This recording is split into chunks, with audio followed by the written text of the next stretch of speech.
So for me, I was really, so now I want to go and see that film. But to circle back around to Ariel, and I unclick one of those boxes because people are saying that they can't hear me. People on Facebook have no sound for me. Um, I my mic is engaged. I'm not sure why. Okay, so anyway, so what I'm interested in is if we can just have people who just can judge it on its own merits and maybe not have everything be so okay, it's on now. Maybe not have everything be so kind of focused on whether or not something is a racial issue. I think the conversation that we've been having about Not My Ariel, about Aladdin, because there was some backlash. I follow Will Smith on Instagram, where he's much more like it's about his family. That it's some about his work, but mostly it's about his family, and he puts really funny stuff up there. And what I've noticed about that is that there's this huge thing that goes on with people making something about race and not so the discussion can't be real. So you end up with a discussion that is truncated because it's only about people's whether they believe they're a racist or whether they're openly have animus towards this group or that group and they want to kind of own it, or if they don't have any of that going on and they're just kind of saying, I just don't like this issue, right? Like this issue, maybe they don't want Ariel or they think Ariel can be anyone because she's a mermaid. Because Disney's point has been publicly, they've said Ariel is a mermaid. A mermaid is a fictional character. So any person could play her in the live action version of this film. I think it's a good point for them to make, but a lot of people don't trust what they're saying because they're worried about, as you said, virtue signaling and things like that. So I don't know.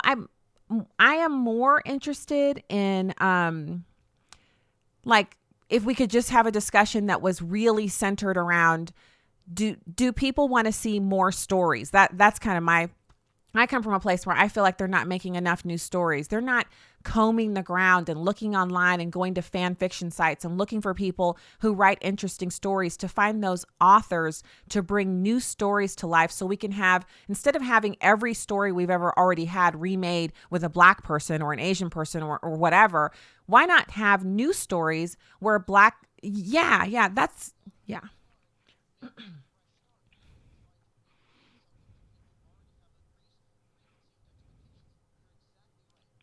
So that was a part of the discussion that we had today on KNOX. And I thought I wanted to also give you a shout out because you are a fantastic radio personality when you're filling in and doing those shows. I've heard you on your own program, Ask Noah Show. I've heard you on that. And when you're talking tech, obviously you're an expert and all that. So you own that. But today on regular radio, it was conservative political talk. You interviewed a senator, Senator Kramer, was it? Yeah. So Senator Kevin Kramer was your guest right before I came on, and I heard that whole interview. You also did top of the hour weather, which is that's not easy. You have to actually know how to do that.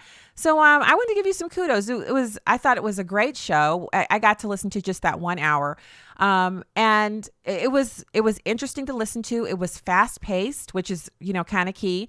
And so yeah, congrats to you for doing awesome radio. Well, yeah, I want to have Noah Chalaya tech chops when I grow up.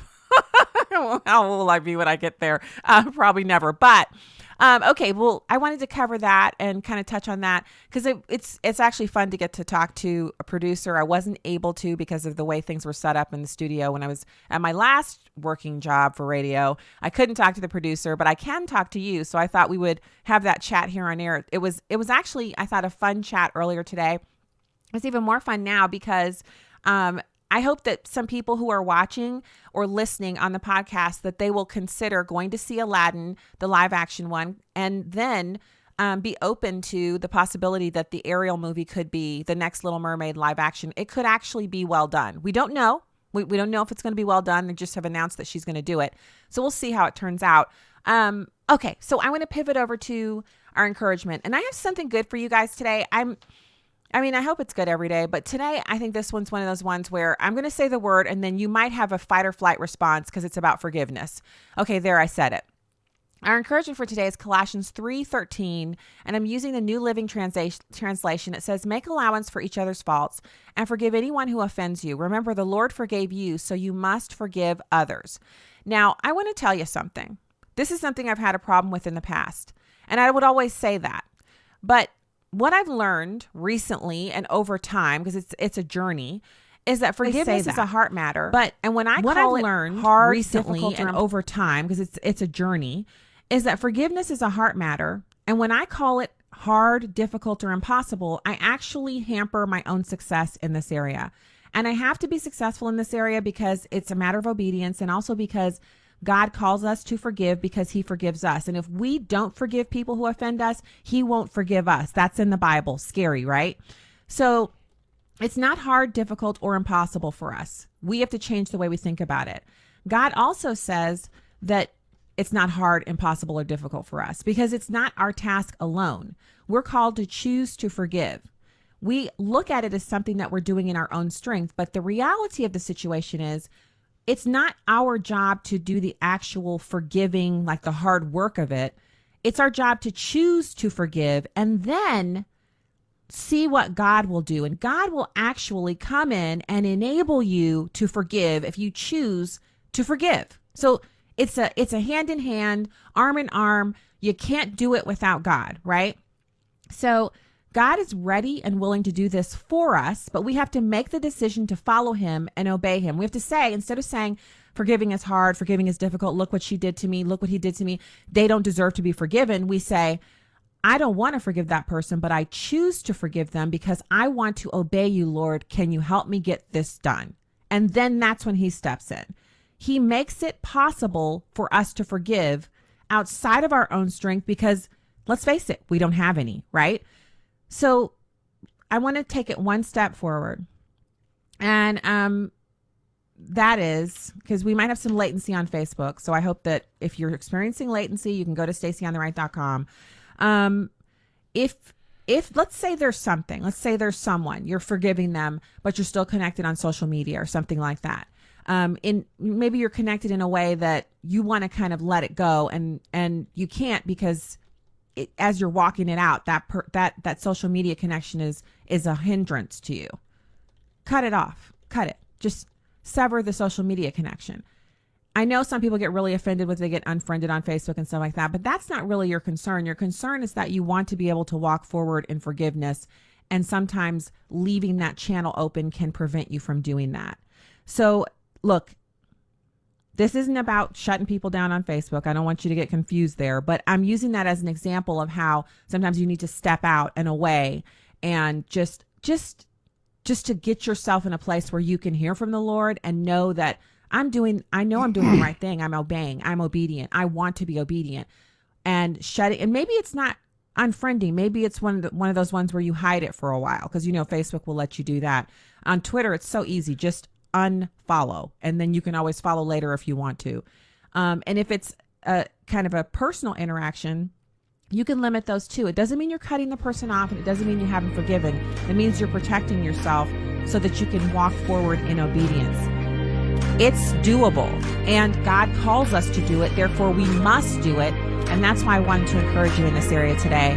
Let us all be obedient in the area of forgiveness. We'll be back with more right after these messages.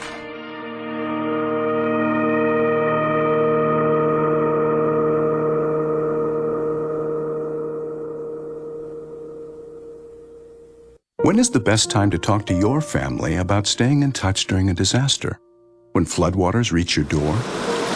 When wildfires are engulfing the edge of your neighborhood? Or an earthquake is destroying buildings? Or is the best time perhaps today? During a disaster, you may not be able to stay in touch with your family or friends as easily as you think. Go to ready.gov/communicate and make your emergency plan today. Don't wait. Communicate.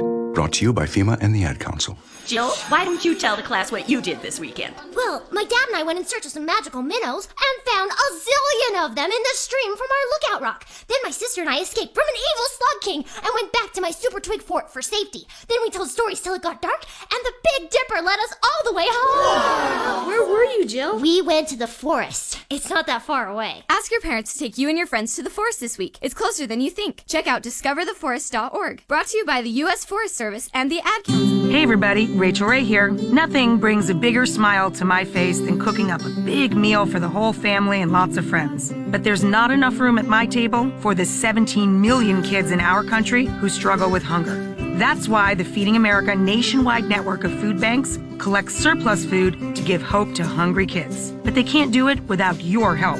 Support Feeding America and your local food bank at feedingamerica.org. A message from Feeding America and the Ad Council. Tom has been a teacher for over 40 years. One day, I think one of the students had asked the question and he didn't remember the answer. And I also noticed that he was letting his class out earlier than they were supposed to let out. I was really starting to worry. Levi and I talked about how it would change our lives, but he was there beside me. When something feels different, it could be Alzheimer's. Now is the time to talk. Visit alz.org/ourstories to learn more. A message from the Alzheimer's Association and the Ad Council. My mother was always very active and independent, and she was familiar with her neighborhood. But one day, she stopped at the stop sign for much longer than usual. She wasn't even really sure where she was at. It's important for you to talk to someone about it. I felt so much better after my son told me, Mom, we'll figure it out. When something feels different, it could be Alzheimer's. Now is the time to talk. Visit alz.org/ourstories to learn more. A message from the Alzheimer's Association and the Ad Council. Steven. Who said that? Me, down here. Ugh, what are you, a yellow booger? I'm a banana slug, Steven. What are you doing in my room? I'm your sense of adventure. It's been a long time since we've had an adventure in the forest. Mom took me to the forest last year. I'm a slug, Steven. It took me a long time to get here. You're right. I should get out. Yeah, the forest is not that far away. Hey, Mom! Come to the forest where the more adventurous you lives. Check out discovertheforest.org for cool places nearby. Brought to you by the U.S. Forest Service and the Ad Council. Welcome back to Stacy on the Right.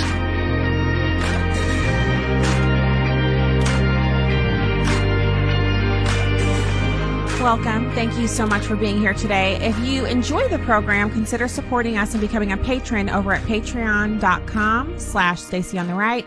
Or you can go over to paypal.com/Stacy on the Right, and you can give there, or you can mail your support to us at our mailing address, which you can find on our Facebook page. And so I'm really excited about our next bit of information that we're going to go over. And I promised you we were going to talk about Greg Abbott and the whole issue of Austin, Texas becoming, it's like it's inching towards Los Angeles, San Francisco status. And so Greg Abbott is the governor of the great state of Texas, and he has decided that he is going to use the laws and power that is given to him as the governor to prevent them from bringing that kind of mayhem into the state of Texas. And what did I tell you? Like, if you've been listening to this show for any amount of time, I've told you years and years ago and recently that when liberals get critical mass in any location, what they do is they then utilize that power at the ballot box, and then they start to control certain areas, and then they start to usher in things like huge amounts of homelessness. They start to allow the homeless people to camp out on the sidewalks. They start to allow the homeless people to commit crimes and not prosecute them. They tie the hands of the police. And if you're a liberal, God bless you, and thank you so much for listening to the show. But don't try to act like this isn't true. Don't try to act like what I'm saying isn't the fact. Liberals run San Francisco, and it's becoming a pit. Same thing with Los Angeles, and Austin wants to do the same thing there.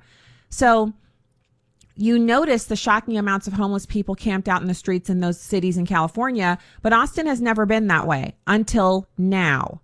So Austin's mayor, his name is Steve Adler, has made it legal for homeless people to set up tents on city streets as long as their tent leaves a pathway for people to walk. Yes. So instead of saying we need to do something about our homeless problem, he's like, yeah, you guys just get tents, just camp out wherever you like.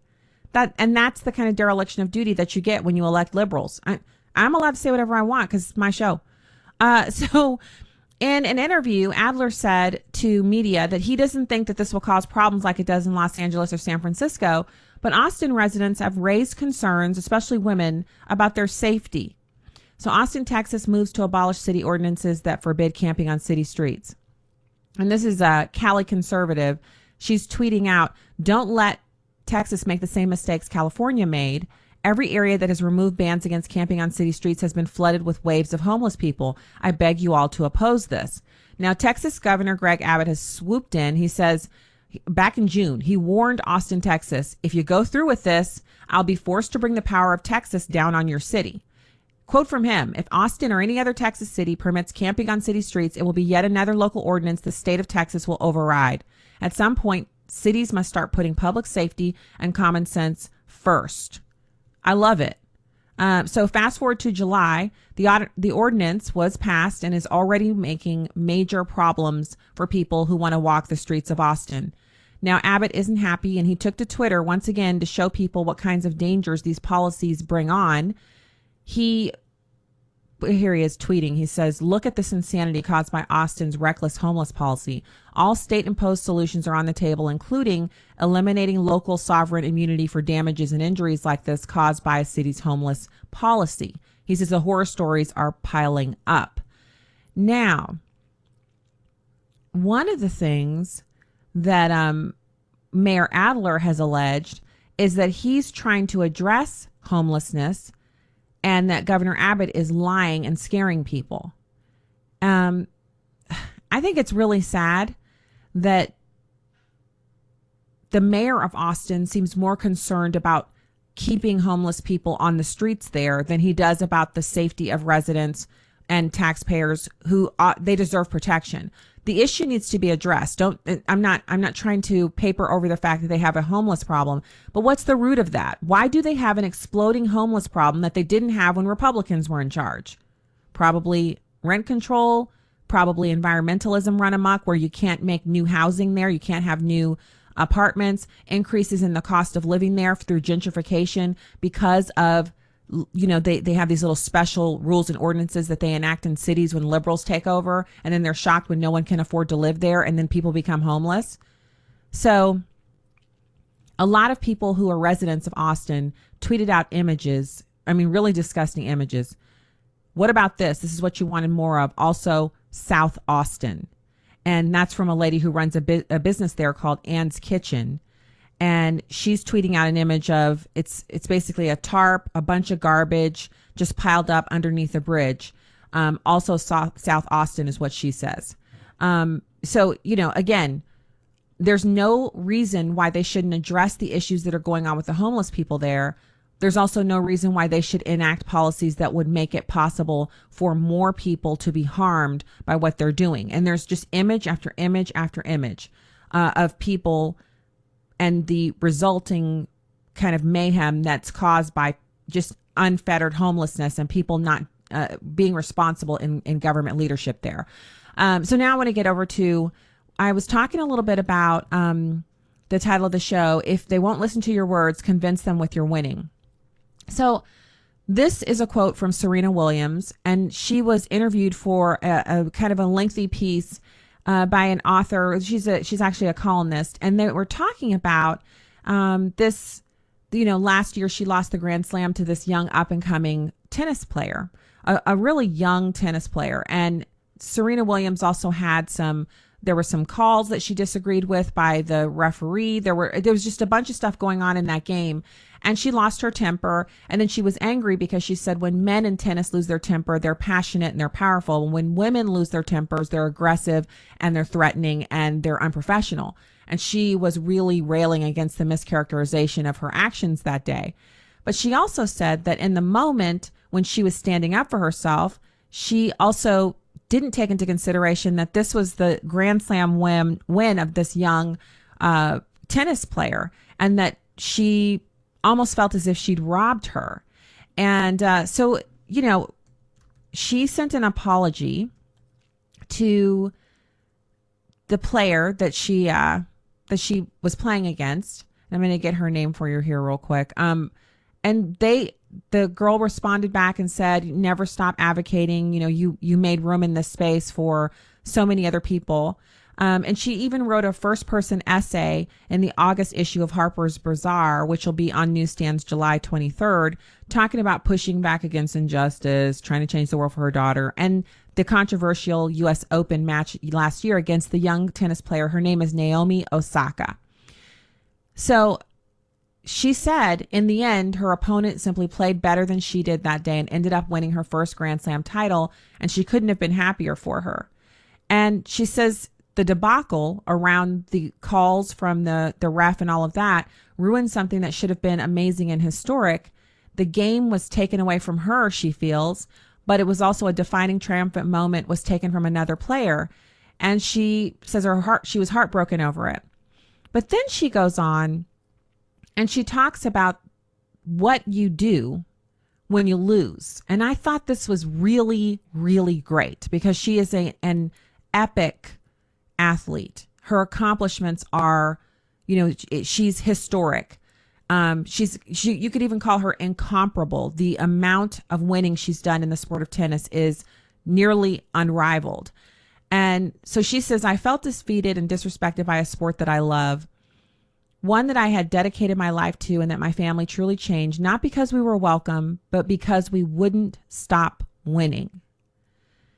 And so that's where it resonated with me. And so it's all of us who are in this. And I've been teasing this all week. We are going to have a couple of segments on what to do when you're told to go away. I haven't really decided. I have a couple different titles in mind for this, but I'm going to kind of update you on where I am right now. Cause you've been sticking with me through this whole, hey, your contract's terminated. Just out of the blue, all of a sudden I'm out of a job. And this is the radio industry, so I'm not unique or special in that it happened to me, but it is different for me because I literally thought going into Christian radio that it would be different, schedule changes would be done differently, that it couldn't happen to me the way it happened in secular radio and commercial radio, and I was wrong about that. So obviously, when I'm wrong, I'm wrong. I'll say I'm wrong and I'll move on. But there's also something to be said for what do you do next? And this is a question that people are answering all over this country right now. And if there's anyone out there who can be encouraged by my experience and what is happening with me, then I want to make sure that I make that encouragement available by updating on exactly what's happening. And I think it's been, obviously, it's not easy. And obviously it's not something that I'm like, oh yeah, let's have a contract terminated let's do this over and over again. I hope to never go through it again. But the chances are that I might, because I'm in radio, unless I decide to leave radio, and then I would not have to worry about schedule changes because that happens in radio a lot. But this resonated with me because she said she wasn't welcomed in the tennis space, but she made room for herself by continuing to win. So she had a certain level of talent that she nurtured, but it was hard work and perseverance that kept her there. She could not win if she didn't practice. And it couldn't be that practice was her second or third thing. It had to be her primary thing, her main job, because everyone she was competing against, it was their main job. And they also had talent, and they were also bringing expertise to the space. So her dedication and fervor for winning had to come from inside herself, and she couldn't let it go. She couldn't let it waver. She couldn't say, not today. And so she goes on in the discussion. Rarely are the places and the minds that need changing going to greet that change with open arms. Rarely is that change going to be universally embraced. And she's speaking directly to, breaking into the tennis space. She also says, if they won't listen to your words, convince them with your winning. So whether you're a trailblazer or not, whether you're the first in your area or not, if you're not willing to give up, eventually you will hit your goal, you will hit your target, you will win. And that to me is worth its weight in gold. They're only words, but if you imagine the impact that it could make, if you have a kid who's struggling with something, you say to them, it's not your words that matter. It's not whether or not people are listening to you that matters. It's not whether or not someone called you up and said your contract's terminated that matters. What matters is that you have to keep working so eventually you can win. And so if you're listening to the show right now, which obviously you are if you can hear my voice, and that's a crack for earlier when we had no sound coming from me, I'm telling you that you can still win. It may not feel like that right now. It looks daunting. I'm looking at replacing the income that I used to get from American Family Radio with income from other sources, namely sponsors and supporters of the show on Patreon and direct contributions, and other work that I can do outside of my radio show. And it's daunting. I've been thinking about it. I've been praying about it. But I can't replace that income if I give up, if I don't keep working, if I don't put myself out there and continue to really, it's about what I feel like I'm supposed to do here. And if there's a difference that can be made, and if there's something that can be said, a message that can be put out there that will glorify God and also help other people, then I'm going to keep doing it. And so again, the quote from her is, if they won't listen to your words, convince them with your winning. Not because we were welcome, but because we wouldn't stop winning. So winning doesn't always look the same as it did for Serena Williams over the course of her career. She would literally win titles because she would beat her opponent. For us, winning might just look like not giving up and continuing to go forward. And for me, it's do a show every day and fit it into my schedule and still do the other things that I'm called to do. Wife, mom, I have other stuff that I do besides the radio. Winning for someone else might look like, maybe the thing that you started, the work that you're doing in the community, you've been told you can't do that anymore. You have to go away. They don't want you there anymore. So you go do something else. You don't go home and say, well, I'm done. You go find something else and you do that. Maybe it's that you got the same kind of conversation I had from my employer about my work. You don't work here anymore. So you're going to find another job and you're going to work somewhere else, and you are going to be blessed, and it is going to be better than the old job. And that's what you have to keep before you, because otherwise, why is it worth it to keep on going and doing things if you don't think that the future is going to be brighter and better than what's behind you?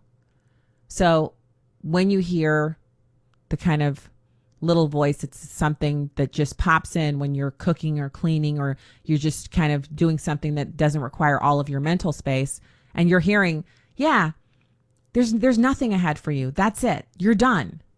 You just push back on that and say, actually, I'm not done. I'm going to keep working. I'm going to keep doing everything I can to put forward my effort, to put forward the best of what I can do.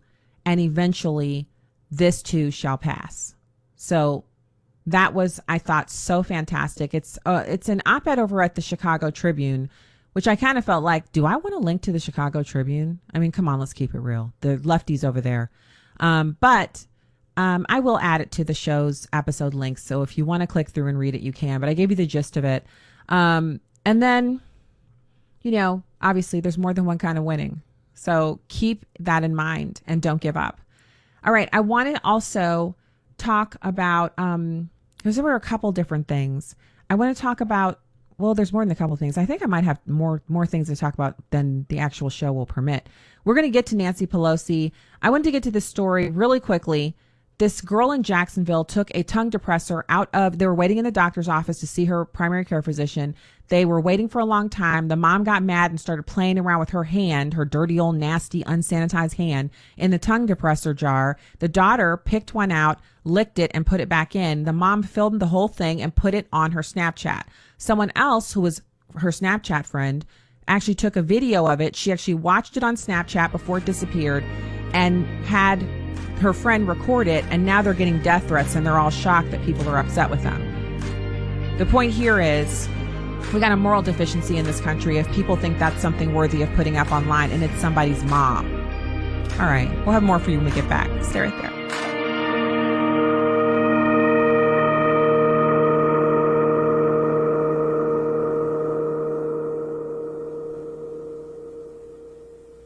Hi, I'm Danica Patrick. Watching my nieces grow, play, and learn is amazing, but not every child gets to be carefree. 1 in 6 kids in the U.S. are hungry. This breaks my heart, and it's something that Feeding America is working to change. Each year, the Feeding America network of food banks rescues billions of pounds of good food that would have gone to waste and gives it to families in need.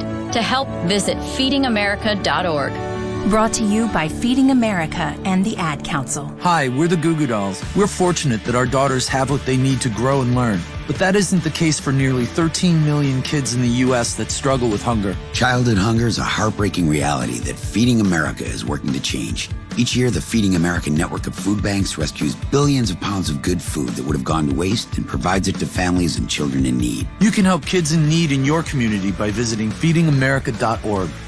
Brought to you by Feeding America and the Ad Council. Melissa from Michigan. I work an extra part-time job serving lunch at my child's school, but I still can't afford to put food on our table. Daniel from California. Choosing whether to pay the rent or pay to fix the car to get to work doesn't leave us with much at all. Now we can't even pay for meals. Hunger is a story we can end. End it at feedingamerica.org. Brought to you by Feeding America and the Ad Council. What if I could tell you that a full-blown wildfire was going to occur tomorrow, right where you live? Tell you exactly which neighborhoods it would engulf and how fast it would do it. The first thing you would do is talk with your loved ones and make a plan today. It's true, I can't tell you a wildfire will strike tomorrow, but shouldn't you make a plan anyway? Go to ready.gov/communicate and make your emergency plan today. Don't wait. Communicate. Brought to you by FEMA and the Ad Council. My name is Hunter Hayes. I know myself, and I know my buzzed warning signs. One shot is about knowing my limits, or not necessarily knowing my limits. I start with one shot to have a good time. One of the signs that I'm starting to feel a little buzz is when I start solving not only my own problems, but the entire world's problems. When I know I'm going out, I know I'm going to start with calling for a ride. Buzz driving is drunk driving. A message brought to you by NHTSA and the Ad Council. When might you be buzzed? When you suddenly love everything. You guys, I love this song. I love these nachos. I love our kickball league. Ugh! I love this guy. What's your name? You know what I'd love? A ride when it's time to head out. If you see a buzzed warning sign, call for a ride when it's time to go home. Buzz driving is drunk driving. A message from NHTSA and the Ad Council. I love your car. Is this real leather? Welcome back to Stacy on the Right. Hey there, welcome back to the program. Thanks so much for being here. Also, hit the subscribe button at StacyOnTheRight.com and follow us on Twitter and Instagram at StacyOnTheRight. Welcome back to the program. We have some audio for you.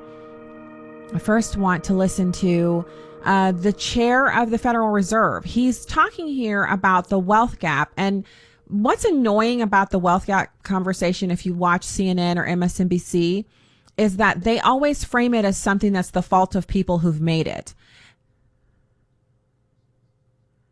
So I don't know if you're, I'm hearing that we have a little bit of trouble with audio. So definitely we are aware. Okay. So one of the things that I think is super important about the discussion on the wealth gap is that there is this pernicious quality. It's an envious type of a spirit that comes out of people where they literally think that they want just nobody else can be successful if they're not realizing that most successful people, very few Americans have inherited wealth. A very small percentage of Americans who are wealthy have inherited that. Most Americans are like Jeff Bezos, where they ran a business for 20 years in relative obscurity. And then one day they woke up and they're like, whoa, this is actually pretty successful. And they start expanding. And then all of a sudden we know about them. And we assume that their success started, well, from day one. And that what we're seeing, the success that they have was kind of an appointment that they just walked into, as opposed to something that they built over time. And Jeff Bezos is just one example of a person who he just had an idea. He started it in his garage, and now he's one of the richest people on the planet. Okay. So did anybody hear any of that stuff that I just said? Okay. So and sorry guys, I'm talking to Noah in my ear. So with all of that with the most amazing things that we're going through in our country. And when I say amazing things, like, to me, it's kind of amazing that Steak and Shake had to close 44 of their stores in the Metro St. Louis area. Now, why do I think that's amazing? Because I noticed the poor service. My family noticed the poor service, because with teenagers, Steak and Shake is a really popular place to go. If you want burgers and stuff, burgers, fries, milkshakes. After basketball games, sometimes the parents and the kids, we would all pile into the Steak and Shake, and then we would leave because, adults, I like to be at home near my bed before 11. Really, 10 is my cutoff, but I'll say 11 just so I can be somewhat still cool to you. If it is after 10 and I am still out, I will start to exhibit signs. You know how babies get tired and they start cranking up? My mom calls it tuning up. They start checking out their vocals to see if their vocals are still full and fully operational battle stations. I don't start whining, but I start to get less, like, I'm not as much fun to be around. And so what we would do is, my husband and I, we would go after the game, we would eat.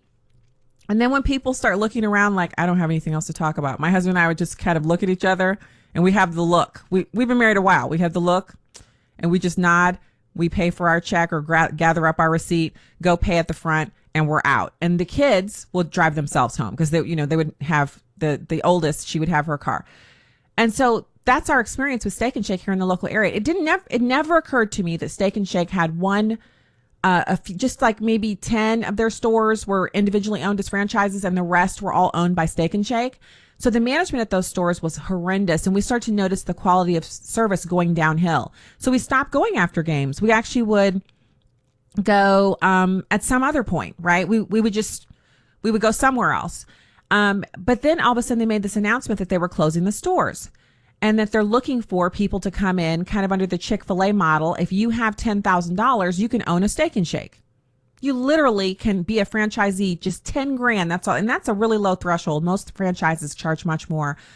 So when I say that, I just want you to kind of think about, this is anytime you do something like that, like if you're a family here in St. Louis and you see this as an opportunity, and you get together with your extended family and you say, I want to change the trajectory of our entire family, and we're going to do it by owning Steak and Shakes, and we're going to start with one store, and our first employees are going to be everybody in this room. And from there, we'll branch out and start hiring people and training them on how to do the best customer service ever. And if we can get that done with one store, we'll be able to replicate that. And in 15 years, everyone in this family will have net worth and true wealth through ownership, part ownership in these Steak and Shakes. Who's with me? You gather your whole extended family up. If you're from St. Louis, maybe you have 15 people there. Between the 15 people, you can come up with $10,000 if you don't already have it yourself. Hopefully you have it yourself. And then you say, everyone who contributes to this, whether it's $500, $100, or $1,000, we're all part owners in the Steak and Shake. We're going to open this up. We're going to clean it up. We're going to run it. And it's going to be our new way of taking part in the American dream. That happens around this country every day. Every minute of every day, you have people who you wake up in the middle of the night and you're like, this thing that I've been doing for my friends for free, that's actually a business. I should be charging $49 a pop for those. And 10 years later, you see her on the Today Show. That's how wealth attainment happens. Okay. So here's the Fed chair talking about the wealth gap. He says it stems from stagnation in educational attainment. Don't get me started. We only have a few minutes left in the show. It's number one. It comes down to the education system needs to produce people who can take advantage of advancing technology and globalization. And what you've seen is a stagnation in educational attainment in the United States relative to other countries beginning about 40 years ago. And that has been, I think, an underlying force that's driving this phenomenon. I guess my underlying model of the problem is that there is no shortage in the world of good jobs. We just have to produce qualified workers who can live at the standard of a wealthy country and do the work they can do, and that means better education. It's easy to say; it's very hard to do.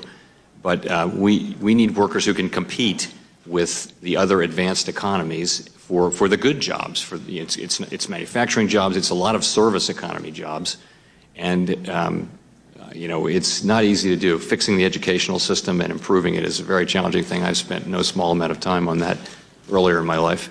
But I think that's ultimately, that is it. At the end of the day, the country is its educational system.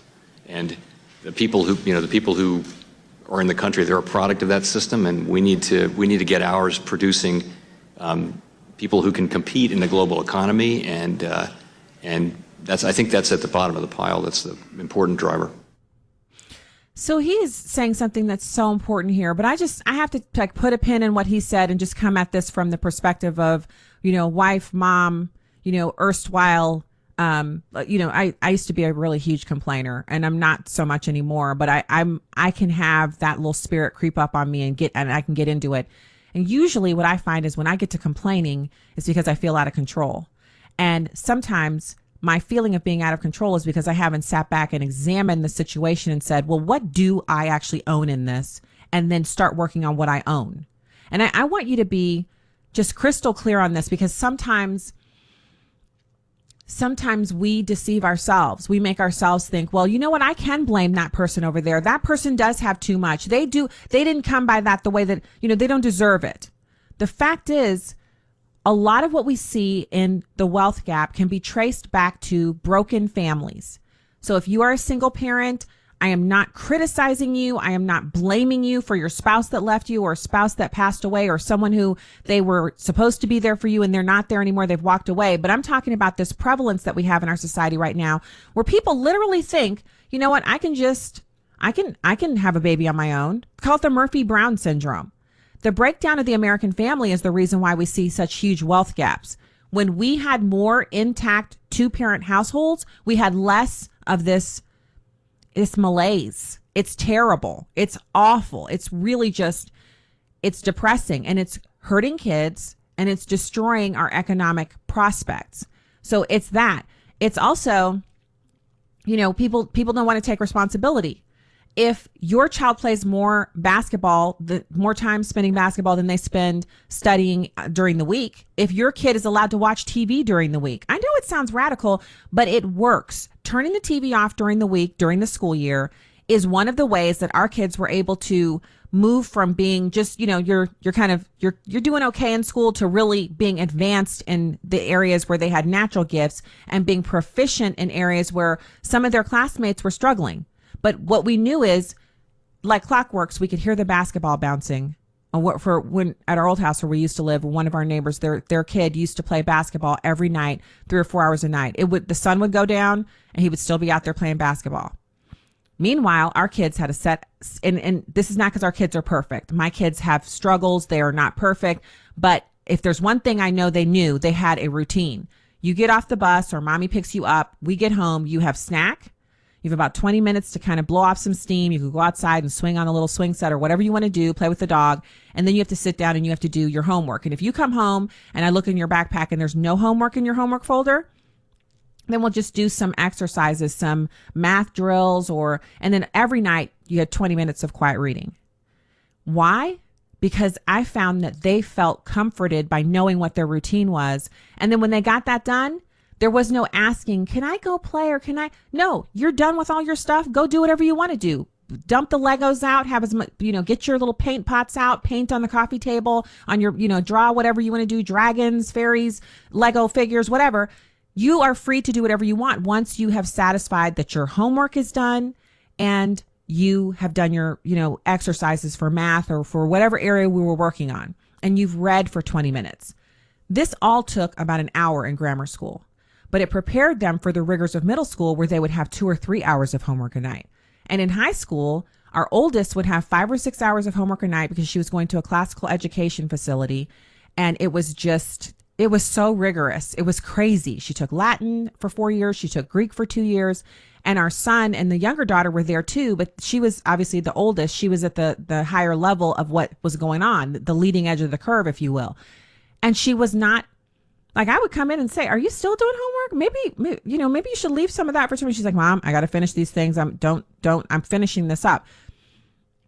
So it had to move from me driving it to her driving it, from me driving it to our son driving it, and so on and so forth. This doesn't happen if you just kind of leave it to chance.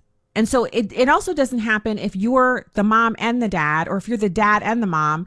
It is harder to get that accomplished. It can be done. I have single parents and I know who are amazing parents and their kids are overachievers. But that is not the norm.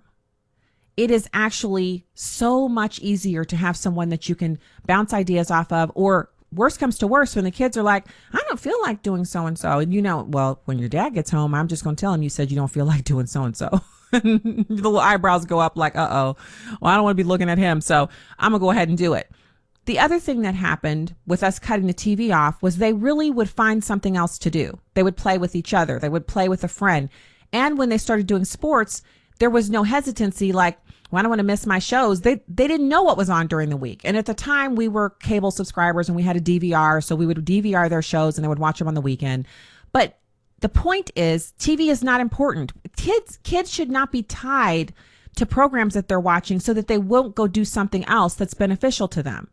And all of this comes from, again, my husband and I prayed over these kids. We prayed over the stuff we did with them. And we just tried our best. That's all we did. It wasn't perfect. I made mistakes. There's still stuff that I just think about sometimes. I'm like, man, why did I do it that way? Or, wow, why didn't I think to do it another way? You're always going to have those when you're talking about child rearing. But you will not have regrets if you decide you're going to dedicate what you're doing with those kids to God and let Him be the architect, the beginning, the end, and everything in between, that you will commit your work to Him and then let Him bless it and grow it and make it flourish with your kids.